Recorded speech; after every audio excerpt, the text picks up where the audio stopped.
Good evening, this is TVRI News, bringing you the latest reports from around the world. I'm Ria Murdani. And I'm Eko Junor. First, the headlines.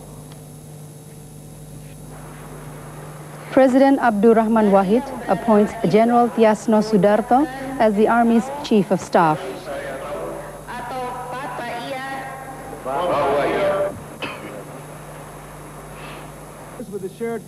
U.S. President Bill Clinton arrives in Athens for talks with Prime Minister Kostas Simitis. Political debate about issues that affect our lives and engage our convictions.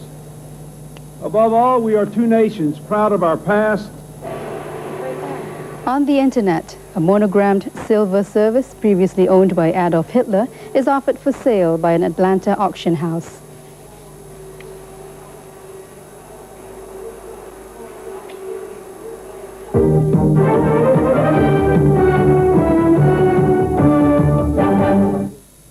And those were the headlines. Now over to Ria for our first report on the appointment of the new Army Chief of Staff. Ria? Thank you, Eko.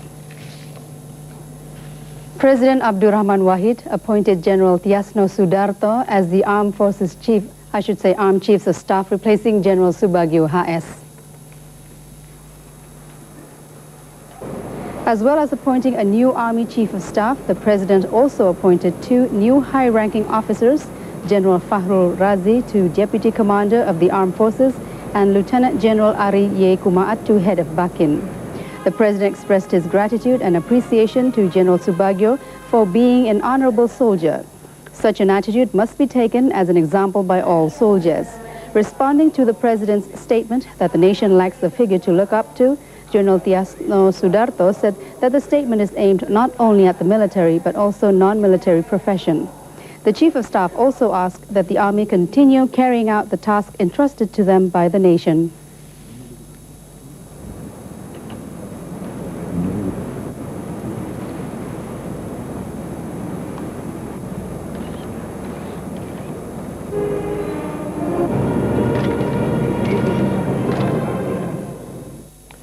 President Abdurrahman Wahid reaffirms the government's commitments to do its utmost to relieve poverty.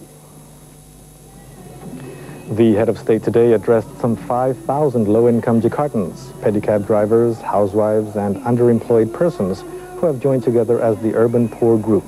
Accompanying the president were First Lady Sinta Nuria, the vice president, and the coordinating minister for public welfare and poverty elimination. Speaking to the president, the group called on the government to give more attention to improving the living standard of poor people in urban areas. They said that the poor as a class have been ignored in urban society. President Wahid said to the group that the government already has a program to deal with poverty, and he predicted that it will take one generation to bring general poverty under control. The president extended his appreciation for the dialogue and to those who have been fighting for the rights of the poor for a better life. Opportunities to rebuild confidence in the government through dialogues with the Acehnese are still possible despite their present lack of trust in the government. Prior to the cabinet meeting at Binagraha today, State Minister for Human Rights Hasbullah M. Saad said that at the moment the Acehnese trust the government even less.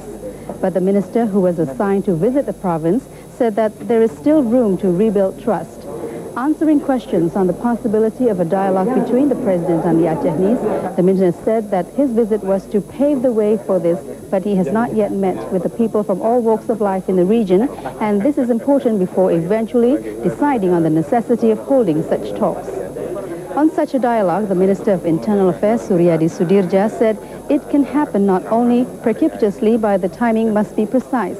He further urged all parties to make not confusing statements which would give rise to even more difficulty in resolving the situation.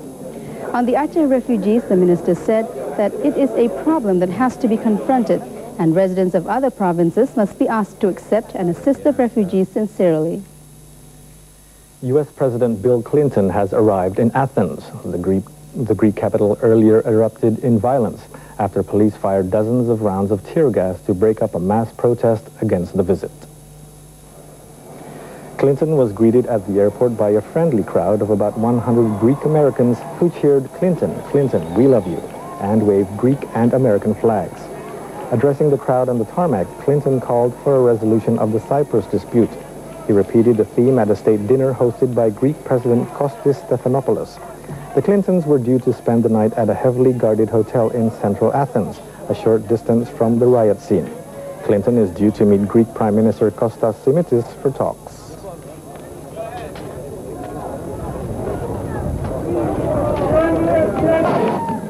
I have come here as a Philhellene, a friend of Greece. And I look forward to experiencing that wonderful quality of Greek hospitality known to all the world as philoxenia. Through this visit, I want the American people to see the changing face of Greece, the powerhouse of Southeast Europe, with the highest growth rate in the EU, a booming stock market, a nation on a fast track to join the European Monetary Union, an old democracy that is a model for the young democracies of the Balkans, a gateway to their markets, a driving force in the effort to rebuild war-torn nations and to bring them into Europe.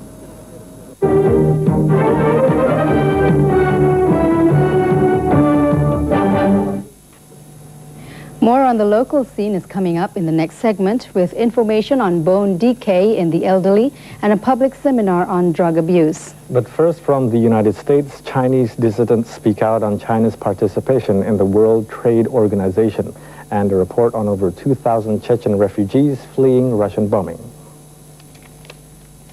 Chinese opinions regarding the recent United States agreement to allow China into the World Trade Organization and the international marketplace are split across the political spectrum. Prominent Chinese dissident Wei Jingcheng sharply criticized the recent United States agreement to allow China into the World Trade Organization. He was speaking at a conference on human rights organized by the Population Research Institute at Washington's Capitol Hilton Hotel. Wei Jingcheng said that the agreement gave the Beijing government more legitimacy. He added it displayed a shocking lack of concern over the continuing persecution by the Chinese government of dissidents and followers of the semi-religious sect Falun Gong. The Chinese dissident also bluntly stated that the World Trade Organization agreement gave a small select group of Chinese entrepreneurs the financial lion's share. Though there might be some negative impact on certain sectors, but I think overall China will benefit from it, especially in the long haul. The refugee crisis in the Caucasian province of Ingushetia has left local authorities unable to cope, and many people arriving from war-torn Chechnya are being left to fend for themselves. Over 200,000 refugees have so far poured over the border, and many have found accommodation with the local population. But thousands of others are less fortunate and are living in makeshift tent houses, abandoned train cars, and derelict buildings. A group of 200 refugees have found shelter in an abandoned pig farm, where they have been living under appalling conditions for 2 months. The disused farm stands on the edge of the rural town of Troitskaya, 20 kilometers from the Ingush capital of Nazran. It once housed pigs, but that was before the Chechen refugee crisis. Now the farm has become home to 200 Grozny residents who fled their homes to escape Russian bombs.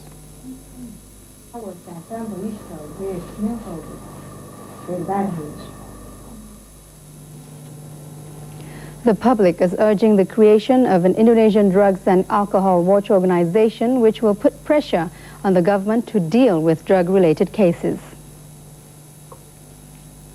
The demand for the establishment of a non-governmental organization to monitor drug abuse cases and the drug trafficking networks is logical, as the victims of drug abuse increase annually. At a meeting held by the Indonesian Dedication Forum entitled Fighting Drug Abuse, Dr. Sartono Mukadis Dadang Hawari and the head of the Vice Unit of the Jakarta Police, Colonel Alex Bambang Riyatmojo, emphasized the importance of early prevention. One important step that must be taken to prevent drug abuse is by paying attention. Supervision at school is believed to be limited, so it must be by cooperation between the parents and law enforcers. Early prevention is important since medical expenses to treat drug addicts are high, at a minimum of 100 to 300,000 rupiah a day. In sports, we have highlights of the NBA final in Philadelphia. But first, in this evening's special report, we have a feature entitled Mapping the Universe. Stay tuned.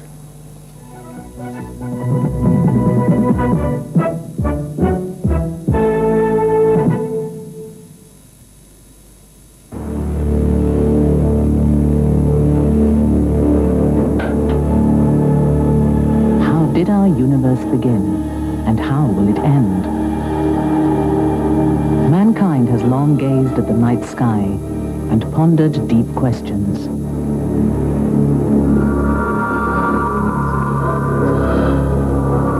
Now, increasingly, science is gathering evidence that might provide answers. An international team of astronomers led by British scientists have just used the latest space technology to complete a map which charts more of the heavens than ever before. This three-dimensional computerized map captures all that mankind can currently survey using telescopes and other devices. It's a graphic representation of an area 1 billion light years across, stars almost beyond counting. Earth is located at the very center of this map, and what you can see here is a three-dimensional representation of the positions of 15,500 galaxies in the space around us. To give you a sense of scale, the distance between the center of the map and the edge is 700 million light years. That is, it would take 700 million years for light to travel from our position in the center to the edge of the map. Now, these funny-looking structures that you see here are collections of galaxies. They are called superclusters, which surround regions that are almost empty of galaxies that we refer to as the voids. I think in my mind there is a great motivation and incentive to try and understand how the universe works, simply because I think we're probably genetically programmed to want to understand our environments, and what we're doing in all this work is just extending this boundary and responding to a very human need to find out where we come from, where we're going, and why we're here.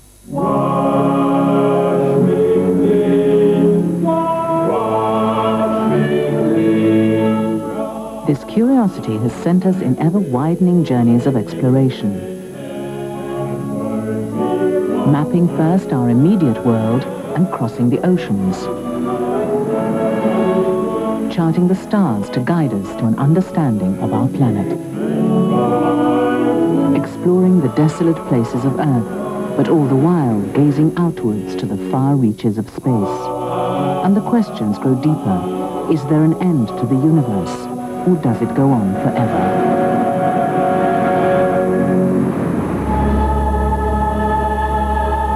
In 1983, the American space agency NASA launched IRAS, a satellite using infrared technology to gaze far beyond the capacity of the human eye and telescopes. For a decade, IRAS gathered data on 15,000 distant galaxies. This is the cosmos as the satellite computers saw it. The next stage was to plot all the information into a three-dimensional map. This painstaking task was completed here at the ancient Royal Observatory in Edinburgh. We've picked the 15,000 brightest galaxies seen by the satellite. Now, you can't see much there because it's all just in two dimensions. All the structure is washed out by having other structures behind it. So what we need to do is go and measure a distance for each galaxy. In Edinburgh, Dr. Saunders matched the data gathered by IRAS with older star charts and pictures from terrestrial and satellite telescopes.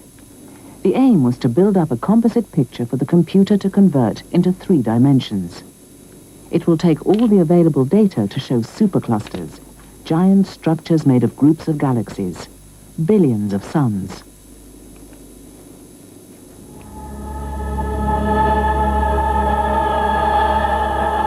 Information gathered from observatories in the Canary Islands and by the Anglo-Australian Space Telescope added to the developing picture.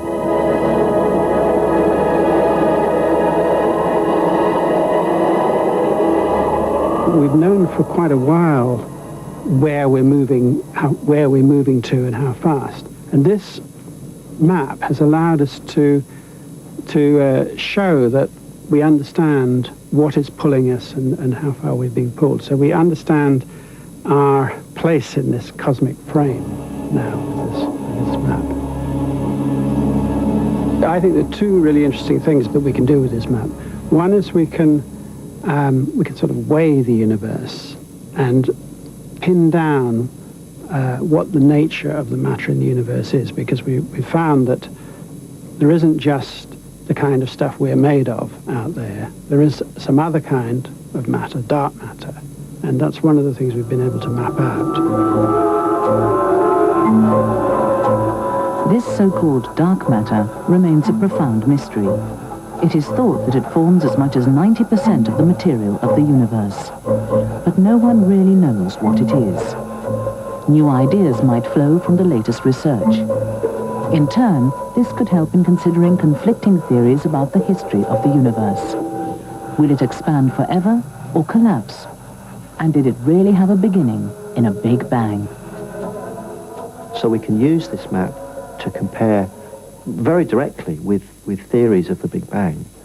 And we can ask, well then, is your theory consistent with what we see? And the answer typically is, in the past, has been, well, no, not quite, not really. And at the moment, we're actually lacking a good theory at the moment. I don't think we know that much about the very early stages, the origin of the Big Bang. I mean, there are lots of wonderful ideas around that the universe went through a phase of very dramatic inflation and was, in a very short instant of time, suddenly grew from a very tiny speck. This is a very interesting idea, but there's no real proof that it's right. So I think we're still pushing backwards as far as we can by different means. It's a revolution that is still unfolding. And one of the key players in this revolution is a cosmic concept that we refer to as the dark matter. The dark matter is something we know is there. We have a very good idea of how much there is and what role it plays in shaping the universe, but we don't yet know what it is. So this map and the relative sizes of voids and superclusters, as we call them, has encoded in it information about the identity of the dark matter. And one of the reasons we made the map was to try and decode that information so that we could learn about the nature of the dark matter, about the identity of the dark matter, and therefore about the ultimate fate of our universe.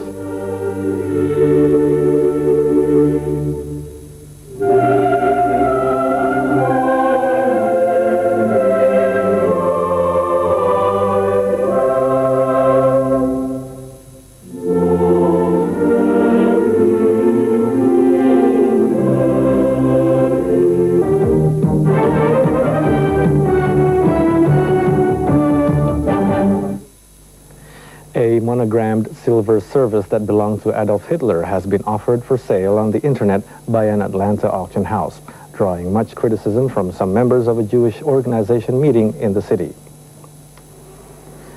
The service, bearing the Nazi emblem and the initials AH, is the centerpiece of the first internet sale sponsored by the Great Gatsby's auction house. Marie Kowalik, president of Gatsby's, says the set will probably attract bidding from history buffs and private collectors. There are individuals who will collect civil memorabilia items from World War I and World War II, she said, and I see this going to private collectors who simply want to have this memento of a significant time in history, said Kowalik. Some members of the American Jewish community meeting for their annual convention in Atlanta this week said they found the sale offensive. Our clients will come to us if they're looking for something that is a little extraordinary, a little unusual, basically is going to make a statement in their home or in their grounds. The left of the box for toothpaste.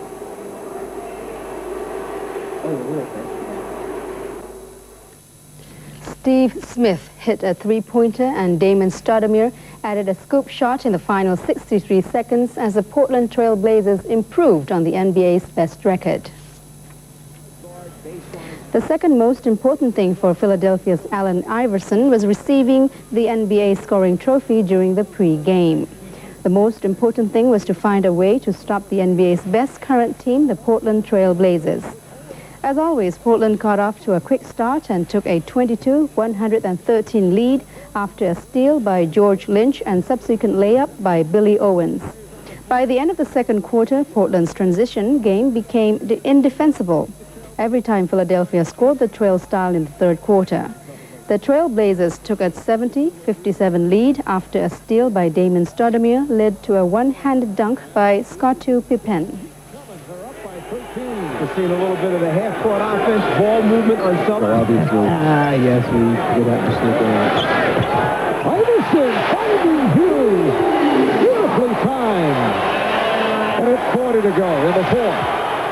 Iverson, lots of time on the shot clock. There's the double team. Iverson over the double team. It's tied the game. And that's the feel that you have to have as an opposing force. 9 on the shot clock.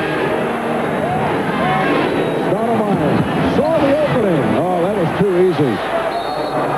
Uncontested. Damon Stoudemire extending to a 92-87. And that's the news for tonight. Tune in again tomorrow evening for more news and information only on TVRI. I'm Ria Murdani. And I'm Eko Junor. Thank you very much for joining us, and good night. Good night.